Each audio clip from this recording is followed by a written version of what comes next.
patugan na sila, no?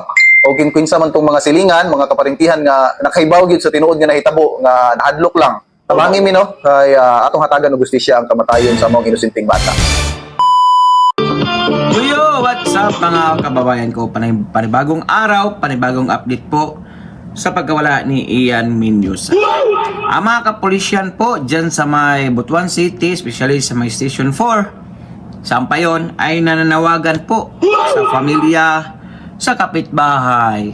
Ewan ko kung anong pagkakaintindi nyo dito. Nananawagan ba o nagbabala?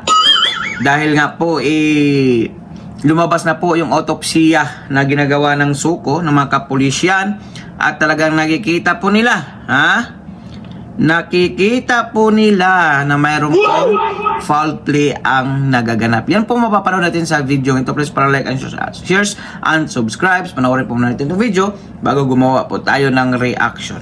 Without further ado, let's begin. Sir, good afternoon sir no. Doon na nakita result sir. Ano na nakita result nga gigunitan nga gikan jud ni sa medical legal. So ang hinungdan jud sa kamatayon sa maong bata sir, naka-indicate dire is blunt traumatic injuries of the head. So bot pasabot niini sir, adunay gahi nga butang, habol nga gahi nga butang niigo sa iyang ulo na mo'y hinungdan sa iyang pagkamatay jud sir. So since karon lang ni naabot sir, aduna nakita lead sir nga naagi foul play nga nahitabo sir. So naagi ni siya foul play. Buot pasabot, ang atong palawman ani is bailhan nato og kinsa na gid ang suspect aning pagpatay sa bata sir. So sa pagkakaron sir, karong adlaw nibalik na po ang ato ang mga investigator dito sa ilang balay o ang katunga pud sa ilaha tuwa pud sa crime scene sir aron na namasinta nga makakita ta og mga possible nga evidences, blood stains sa og naa man gali sa ilahang balay, pwede ta makakuha basin na blood stains ito, mga DNA nga makapagpamatuod kung diin nahitabo gitong or patay na ba siya nga gidala didto gikan sa ilang panimalay. So mamasinta dito sa ilahang balay ug nabatay ma-recover nga mga evidences gid sir. Ang iyahang nawong is adunay multiple fracture ug ang iyahang skull is naay mga crack. So ako lang hangyo no sa ginikanan kung aduna pa man gid sila wala pa gitug-an sa mua. So samtang sayo pa naa naman gid ang result, mogawas naman gid ang kamatuoran niini. So akong gihangyo nga og aduna sila nahibaw-an no nga mo'y maghatag og kasulbaran aron masulbad nato ni kamatayon sa maong bata. So patugan na sila no. O kinkwinsa man tong mga silingan, mga kaparintihan nga nakahibaw gyud sa tinuod nga nahitabo nga nahadlok lang. Tamangi mi no kay atong hatagan og justisya ang kamatayon sa maong inosenteng bata. So ayun nga po no, ay unti-unti na pong lumilinaw yung investigasyon na gagawin po nila.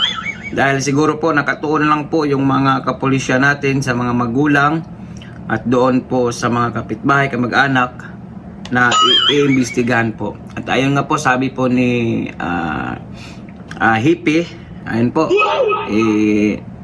talagang may foul play po itong nangyayari. Kaya po talagang isi-search po nila yung bahay ni Ian Minyosa o ni Ma'am Wilma Minyosa doon po sa crime scene na kung saan nakikita yung bata na sa may sapa no.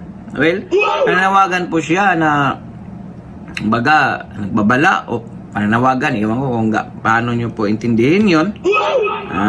Kasi po sabi po ng pulis, hindi po nakaintindi ng Bisaya, sabi niya yung magulang o kapitbahay o kamag-anak, kung natatakot kayo, especially yung nanay, magsabi na daw ng buong katotohanan dahil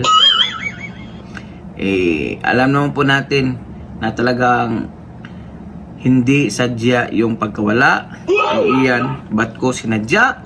Dahil nga po ay basag yung ulo at yung mukha. Kaya po madalas pong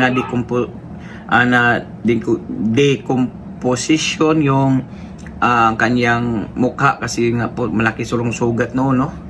Tsaka dito kinain po ng bakterya. Sabi ng pulis nga hanggat maaga pa magsabi na kayo ng buong katotohanan para kung sakaling lumabas yung katotohanan, hindi masyadong lumaki o umaba yung mga parusa na bilang isang PDL o bilanggo. Kaysa magtigas-tigasan pa tapos sa bandang huli mahuli din naman talaga dahil nga walang usok na hindi lalabas. Sabi ng kapulisyan, huwag na kayong matakot, mga kapitbahay, kamag-anak, kung may alam kayo, magsabi na kayo. Kasi may foul play talagang nangyayari at sinadyang binato ba kaya o hinampas. Sabi naman ng ibang tao, duda po sila, gabi pa daw siguro nawala yung bata. Ayun po, sa yung mga netizen, no? Gabi pa siguro nawala yung bata, tapos sinasabi lang siguro ng mga magulang doon na umaga. Kasi imposible naman daw talagang mawala sa paningin ng magulang yung 2 years old na bata.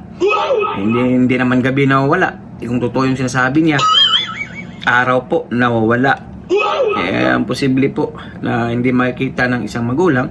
Pero talagang kung wala mga amin ito, pero I think talaga for sure na may kasong negligence po nitong mga magulang, kapabayaan po, pero mukhang hindi yata papayag na ganun lang po ang ikakaso ng mga kapulisyan natin kung salitang negligence lang, dahil may foul play po talaga, may foul play po talaga ang nangyari. So, tutukan po natin itong itong kaso na to hanggang matapos po at may managot po at makamit ni Ian Menyosa ang kanyang hustisya. Araw-arawin po natin itong i-update at may i-update po tayo, ha. Ayan, mega love shoutout po sa ating lahat. Yung mga opinion at reaction nyo, na-appreciate ko po yan kasi binabasa ko po yung mga comment section natin, no. Well, nirespeto po natin yung mga opinion at reaction nyo, mga komento nyo, pero kasi kailangan duman po sa proseso.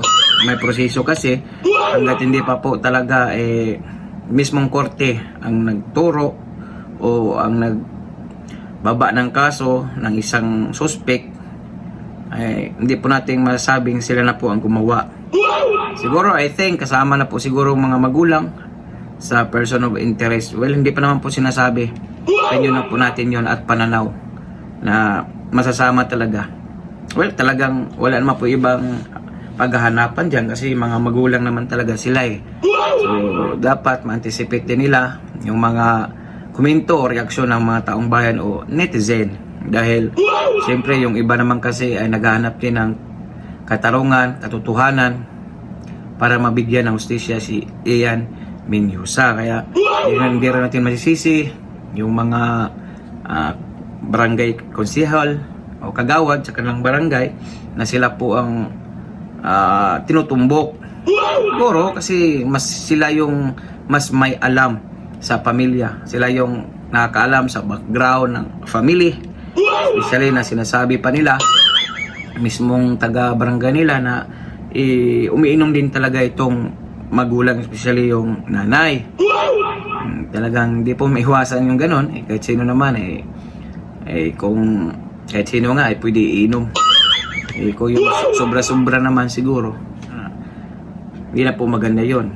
Especially pag nagdisiplina ka sa mga anak mo tapos nakainom ka. Nako po, hindi mo makokontrol yung emosyon, yung galit mo. Sabi nga ng iba, baka nga daw ginahampas o napalo o nabato. Respeto hindi natin yung ibang mga komento kasi hanggat wala pa pong umaamin, nasa haka-haka o tsure lang po talaga ang magagawa natin. Kung pagmasdan mo naman yung mga paligid nila, mukhang walang ibang nasa malapit sa bahay, puro kamag-anak lang po. Sabi nga doon sa isang vlogger ni nanay na kapatid o anak pa yung nasa unahan lang. Kasi nga yung lugar wala pang masyadong tao, tapos masukal pa iyon. Okay? At kung hindi naman po sila talaga yung may gawa, siguro talagang hanapan po ng paraan ng mga kapulisyan kung sino yung mga taong galit sa kanila. Yung galit na galit kasi hindi po normal yung pumatay ka. Hindi po normal yung pag-iisip mo kahit nga may galit ka sa isang tao. Posible namang idadamay mo yung anak na walang kapuwang. Kaya imposible po talaga na yung bata talaga yung paggantihan o patayin. Ako po, kawawa talaga, no? So marami po talagang nag-aabang sa mga update kung sino talagang dapat makulong na. At yung gusto nga amin, umami na para matapos po itong problema na ito at may mananagot na at matahimik na rin ang kaluluwa ni Ian Menyosa. Komento po ng iyong mga opinion o reaction sa comment section. At appreciate ko po lahat yan. Sabi ko kanina, appreciate ko po lahat yan dahil nagbabasa po ako ng mga komento. Please follow, like, and share, and subscribe sa ating YouTube channel at sa ating Facebook page official na Dodoy T 2.0 YT at ang YouTube natin ito. Dodoy T. Ayan. So for now, I'm gone. God bless all. Peace. Bye-bye. Ingat po kayo lahat. Abangan nyo po ang susunod pa na update.